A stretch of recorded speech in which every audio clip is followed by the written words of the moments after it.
ہرنی کی آپ صلی اللہ علیہ وسلم سے گفتگو۔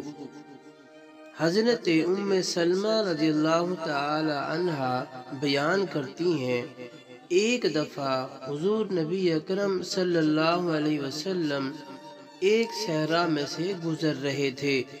کسی ندا دینے والے نے آپ صلی اللہ علیہ وسلم کو یا رسول اللہ کہہ کر پکارا۔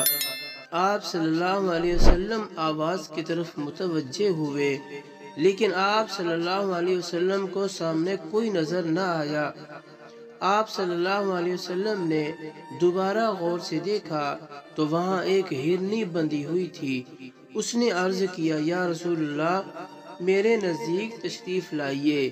پس آپ صلی اللہ علیہ وسلم اس کے قریب ہوئے اور اس سے پوچھا، تمہاری کیا حاجت ہے؟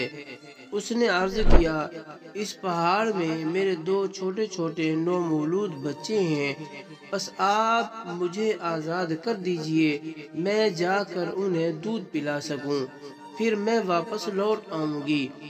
آپ صلی اللہ علیہ وسلم نے پوچھا، کیا تم ایسا ہی کرو گی؟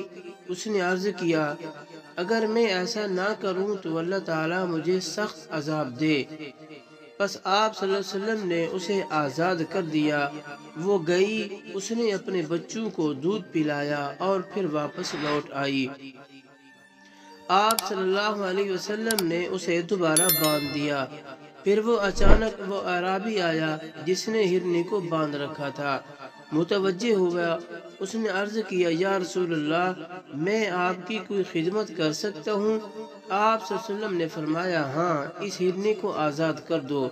بس اس اعرابی نے اسے فوراً آزاد کر دیا۔ وہ وہاں سے دوڑتی ہوئی نکلی اور وہ یہ کہتی جا رہی تھی کہ میں گواہی دیتا ہوں اللہ کے سوا کوئی عبادت کے لائق نہیں، اور آپ صلی اللہ علیہ وسلم اللہ تعالیٰ کے رسول